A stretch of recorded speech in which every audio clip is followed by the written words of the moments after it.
Hello, Dean again here from groundbreakcreative.com. Today we are looking at the lead guitar part for Elevation Worship's Do It Again.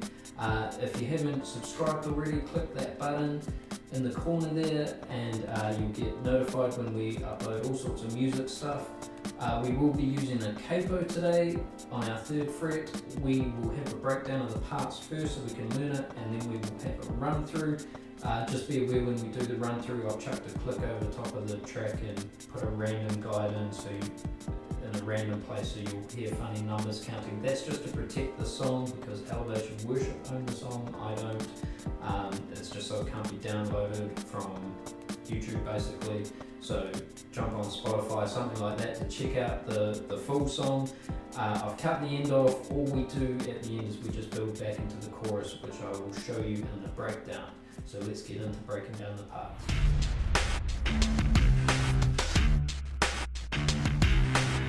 We are going to start in the chorus.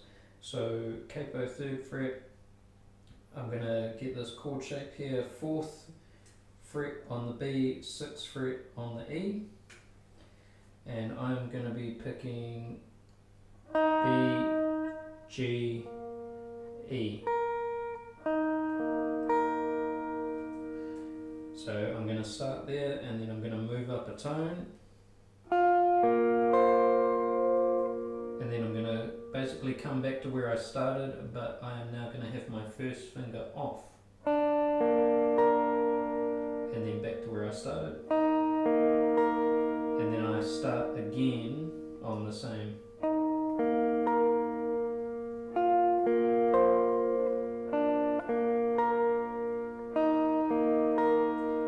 And then where we finish, we just take that index finger off again and play the B string at 3rd fret, which the capo does by us playing it open. So that's the nice easy part. Verse, the basics of the verse we will start with first.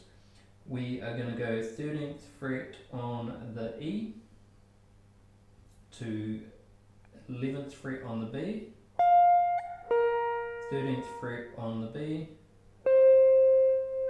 and then twice 10th fret on the high E.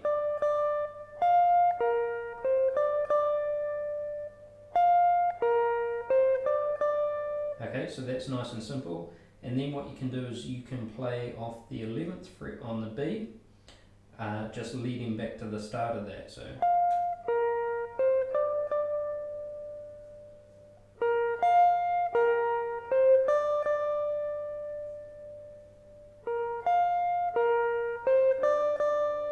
okay, nice and easy. There is a little run that goes in between as well, which you can leave in or out. And that starts 11th fret on the B, up to 13th fret, 10th fret on the E, back to 13th fret on the B, and 11th fret on the B. So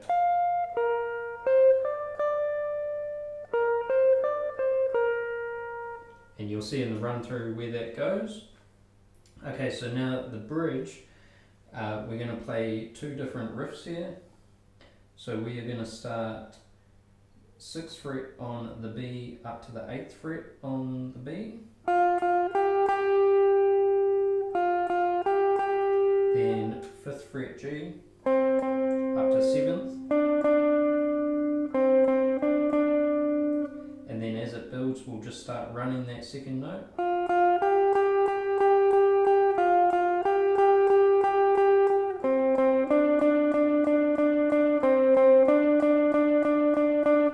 Okay, and then when it gets big, we're going to come to these chords. So what we're going to do is we're going to have 12th fret on the D string and 11th fret on the B. And then what I'm going to do is I'm going to be using those fingers to mute all the other strings. So this finger is going to mute my high E. This finger is going to mute the G. And then I'm going to bring my thumb over just to mute these 2. It just means we can hit it nice and hard without worrying about all the mess of extra strings. And then when we play the extra note, I'm just going to come to 13th fret on my D string there.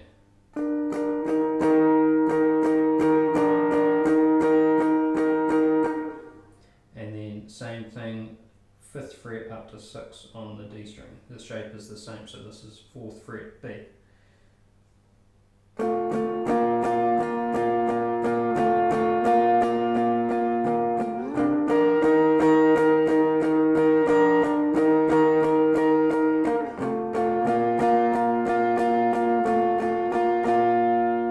Cool, nice and simple. And then when it does build back into the chorus, I normally like to start picking my way in through the first time round as it builds, but then as it gets big, all we do is we play the chorus exactly the same, but we're going to be strumming it.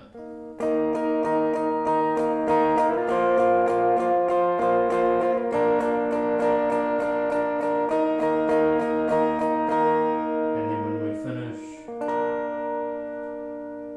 cool, so it's just those same 3 strings but strumming instead of picking.